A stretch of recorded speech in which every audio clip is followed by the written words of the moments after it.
Part 2 of the box build, here we go. Okay, so the original box was held in with that. Okay, now that was in the back there, that bolt. And the whole thing weighed about 90 kilos, and after 4 months of driving, as you can see, it pretty much ripped itself out. So that didn't work, just the one bolt. And then on the sides, I had screwed in some seat belts. So I literally just screwed through the seat belts. Well, this is what I'm using for the new one. I got 3 of them, and that's how they're going to look. So all they do, just drill a hole, they go right to the point where they can't go through any further, and I just knot them up. They've got the big ass washer there to spread the load. 3 of them, as compared to that one little bolt. This will be way stronger, shouldn't rip itself through, and well, 3 of them as well. And then going through these, okay, strapped into the back of the car are some 400 kilo ratchet straps. So I've got them up here, don't I? Some ratchet straps here, that thick, 400 kilos braking, and that's how you do it.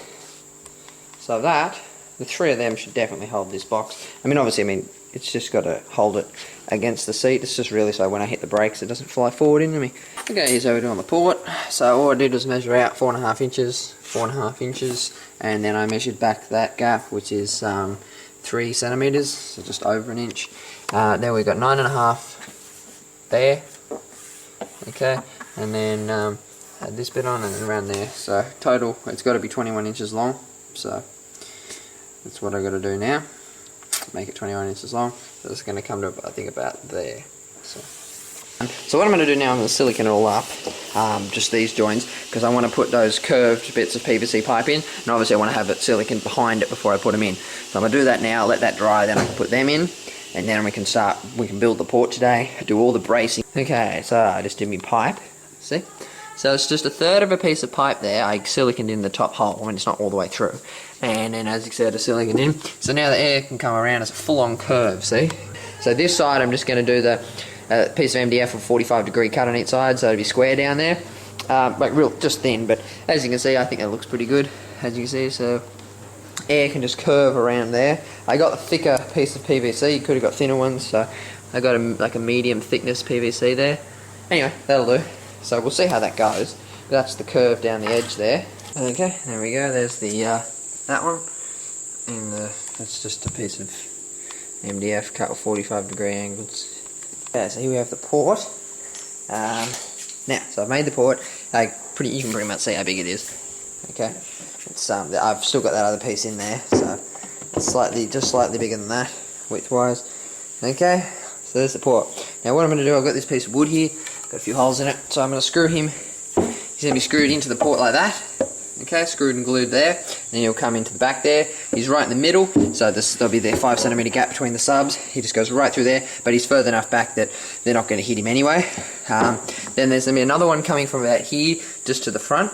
And then down the bottom, I'm going to do a little triangle. Okay, so there's the port constructed. That braces in. Okay, so that's keeping that side sturdy, and it's keeping the port in place. So there's 3 screws in the bottom and some glue for the port. There's the size of it. Now it's 4.5 inches here, and here it's just the tiniest little bit, millimeter or 2 over it, and that's because I thought that's going to take up room. So I thought I'd make the outer of the port, and it's very minimal, like maybe a millimeter or 2. There you go. You can see it there on the line. It's probably about 2 millimeters bigger. Okay, and it just comes out that tiny little bit bigger there. They might change the tuning by like 0.25. Have I heard? I don't know. It doesn't really do anything. So it's tuned to 34 hertz, which ain't too bad. It's not as low as I was gonna go, but these subs hit low anyway. There we go, people. There's the end of part 2. I'm not doing any more today. That's just there to keep this thing perfectly straight at the bottom and the top. Yep. There's the port. There's the bracing. So we've got a piece that'll keep the back, that's right in the middle of the back, you know what I mean, and then we've got this one here, which is, the reason it's not centered is because the subs, I've put it in the center where the subs will be, so that it's not behind 2 subs and not the others. But that's me bracing for the top as well as the port, so the whole port, and this, all that's going to be screwed down to the top. Then we've got the back covered, we've got the side covered, we've got the port covered twice there, and at the bottom as well. Really, there's not much else that I can do at the moment. Once I got the front on, I can screw all this up and see how it goes. and might have to throw another few corner bits in or something like that maybe, but even then might need it. So there we go, that's it for today.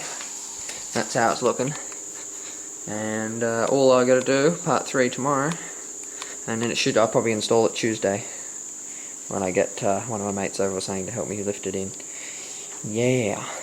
Anyway, I'm happy with that. It's looking good. The pre-cut top. Let's show you what it looks like. Look at the gap, 1 millimeter, and it's this brace that was put in that's holding it up. Otherwise, it seems to be pretty close all the way around. Yeah, cool. Anyway.